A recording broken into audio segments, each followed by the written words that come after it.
Hello, everybody. Welcome to the Honest Apostates. My name is Tracy Wilbert. This over here is Rose Wilbert, and I'm here today to introduce you to my good friend and co-host, Eli Slack. Eli, say hello to everybody. Hello to everybody. You are terrible. The worst. Now, Eli, I have a few questions here I wanted to open up with so that the audience could get to know you a little bit better. Is that all right? Sure. Yeah, sounds good. Let's do it. So, first of all, what is the Honest Apostates to you? What is it you are hoping to do on this channel? So I really kind of just want I there's I like to get my ideas out. I think about a lot of different things, and I like to think about why I think what I think, and don't really it's not a lot of people like to have those conversations and like think about why they think what they think and others and share their ideas. So by doing it this way in this like format, we can just kind of share it with the people who are looking for it and who either agree or don't agree and like can show me where I'm wrong or maybe learn something from what I'm saying or something like that. Excellent.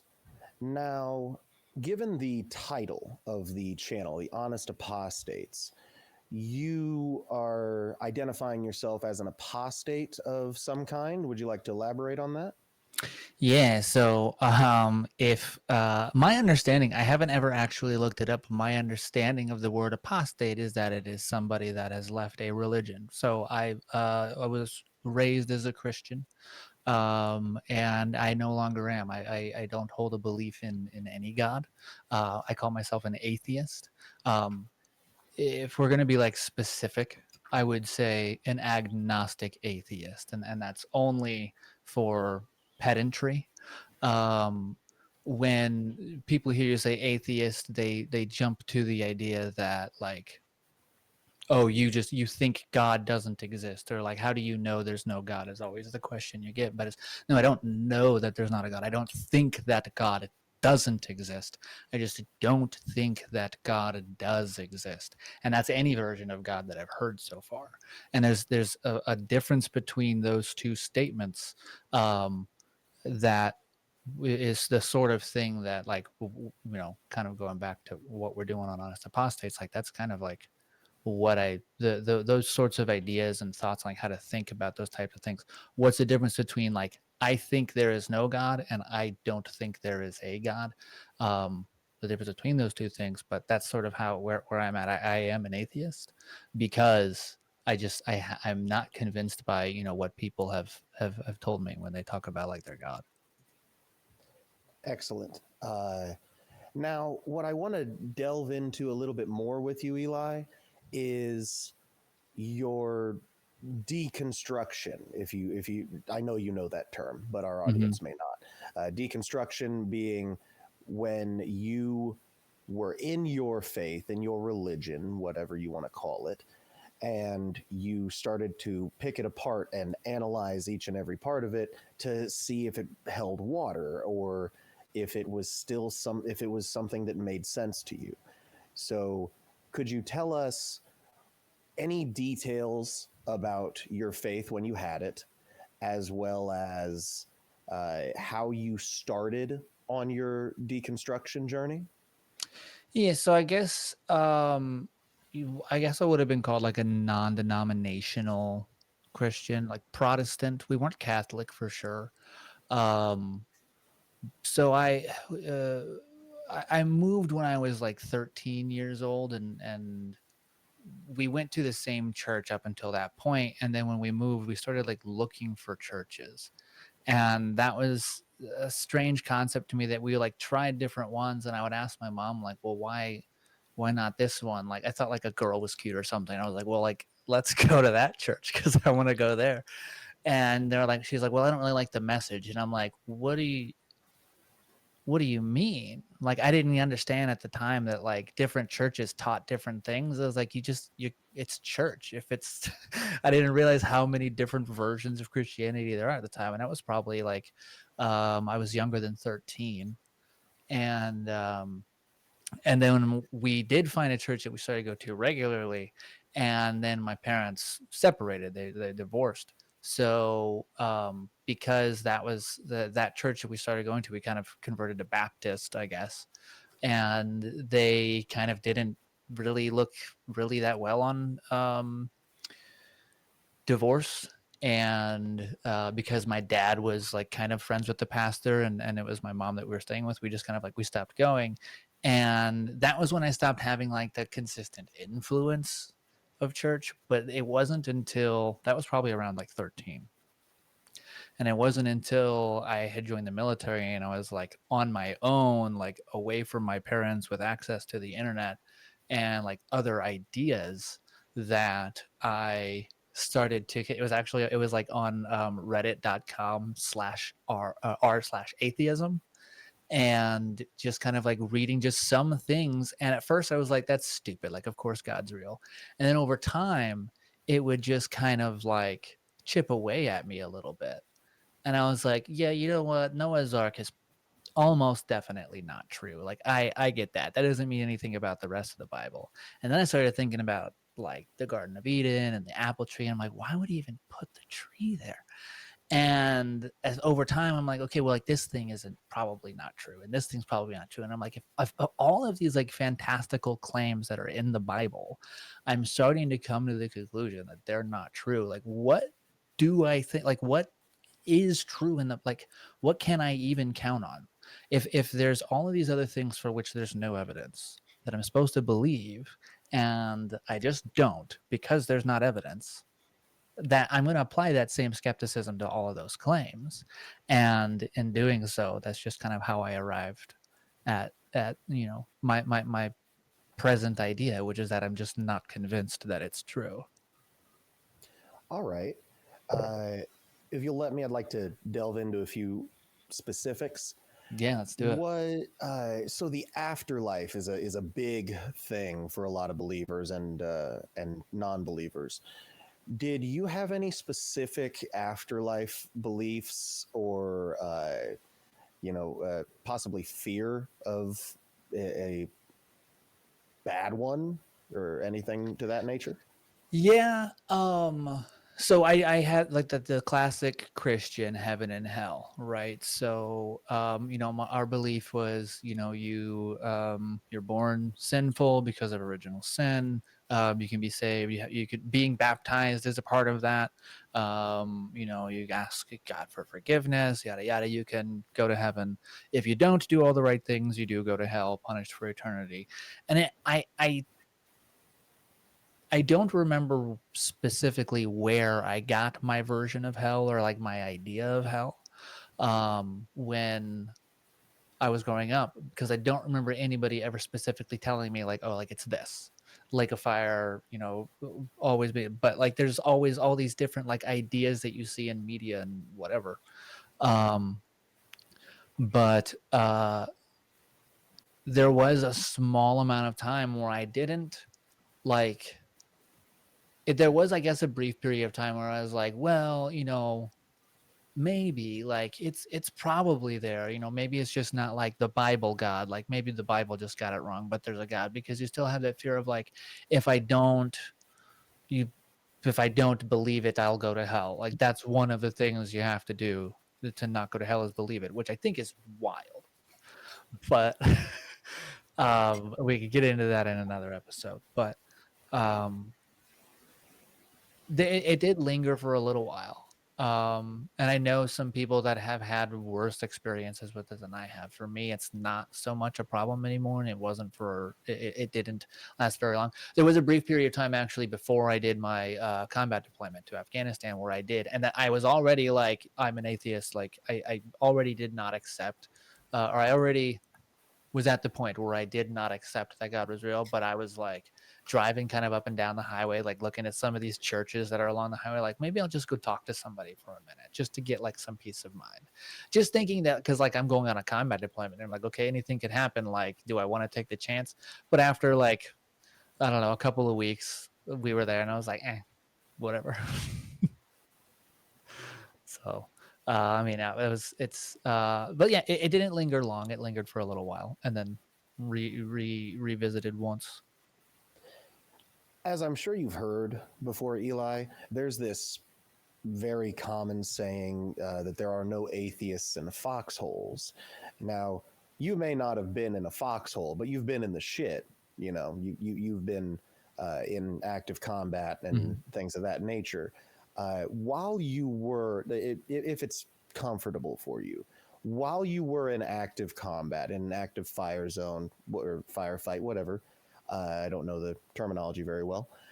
Was there ever a moment of like, oh, I'll I'll come back if you save me from this dangerous situation or anything of that nature? Did you ever have like a moment of weakness like that, or No, have you basically just been confident in your non-belief? not that I recall. I honestly, and I don't, I definitely don't want to like oversell my military experience either. I was in the infantry and I did go to a combat zone, but as far as like actual combat and warfare, wasn't, it didn't, the time that I was there was very quiet. Is I guess a good way to put it. So I didn't have any of those like what you would call, pants shitting or like terrifying moments where it's like, oh, I'm looking for something to grasp onto to like give me hope that I'll make it out of here. There might have been a time where I was like, there was actually it was no, but that was during boot camp while I still did believe. I tried Catholicism.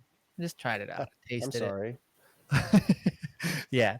It's one of those things. Well, it's one of those like if you go to church, you get away from the drill instructors for a little while on Sunday. And I already knew that I didn't like Protestant church because I've been doing that my whole life. So like all of my friends that when I moved again from where I graduated high school, they were all Catholic. So I was like, let me try it out.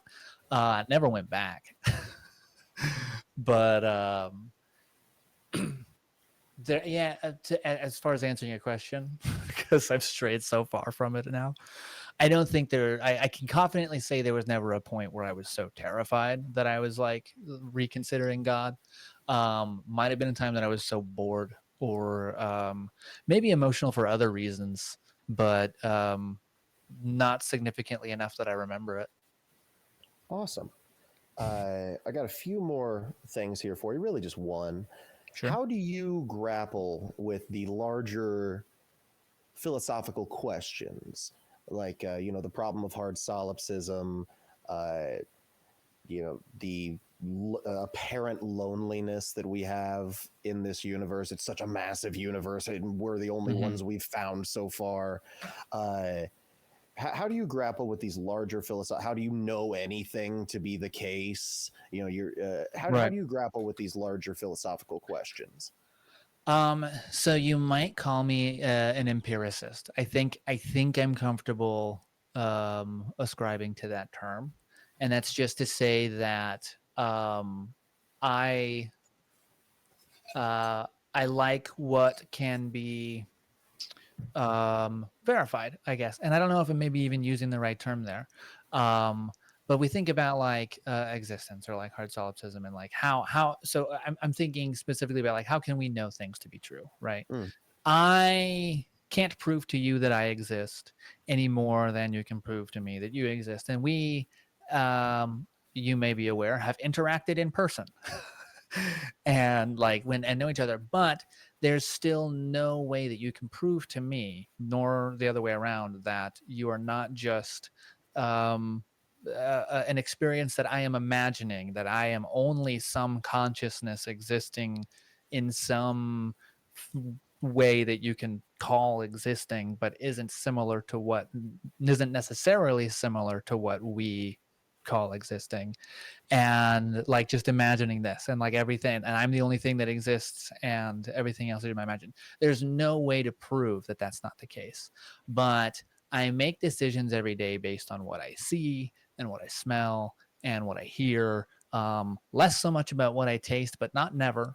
um and what I feel physically, like the tactile feeling. And feeling of touch, not right, necessarily emotion, right. but more, your senses. You're using Mhm. your sense data as Yeah, the best you physical can. senses, right.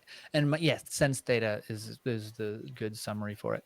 And so far, the decisions I've made using my sense data appear, from my perspective, to have kept me what I call alive. So I'm going to keep doing that. Pedantry at its And best. right, yeah, Pedantry at its best. exactly, right. And but the thing, like, that's basically, we make, like, and I look at things, I think most people probably say, from a very sort of biological, like, perspective, and I think, like, biology is just chemistry and chemistry is just physics, and it kind of just boils down that way. And I think that we do things as a result of chemical processes that take place inside of us, as a result of factors that have been in place since the origin of the cosmos. And that when I make a decision based on my sense data, I do so for a goal that I have established. Like, this is what I want to achieve. For most living organisms, it's continue living and reproduce. And so far, that's worked out for me. So I think I'm comfortable saying that my sense data seems to be giving me true information, as far as I can, as is relevant to me. Excellent. I during your speech there, I came up with another one. But how do you grapple with the concept of libertarian free will? Uh, do you hold that libertarian free will is a thing that you have, or are you more deterministic? It's This is kind of like hard. Like, I've thought about this before and accidentally landed on determinism, like fate, which I There don't is a think is a real thing. difference between determinism and fate. And that's the important distinction, because I don't believe in fate. I don't think that fate really exists, but I think um, I don't think free will exists either. Um, I think we can make choices, but I think our choices are always based on, like I said, like, biochemical processes that take place as a result of other processes that are in place because of genes and hormones and things and factors that have been in place for generations. Robert Sapolsky has a good book about it called Behave, that kind of explains how the neurotransmitters and the endorphins that we're experiencing in any given moment have been affected by things that have taken place long before even our species was on the planet. So, like, it's pretty cool. Awesome. Uh, I have run out of things to ask you right now. Is there anything I've overlooked that you feel is relevant to the channel at large or to your story?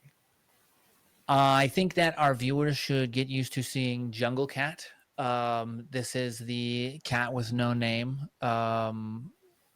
because I think I'm pretty certain that I know what sort of cat it is supposed to represent, but I don't admit it, because Jungle Cat is a cooler name. So It Jungle looks like Cat a will be around. serval almost to me. Like I'm getting serval energy from it. Serval? Yeah, That's a thing I'm not familiar with.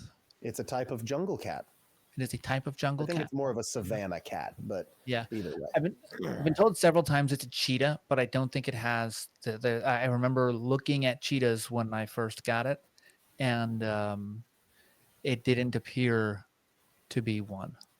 I don't think I'd call that a cheetah. I wouldn't either. I continue to not. Good. Well, thank you, Eli. Thank you, Tracy. And thank you to our viewers.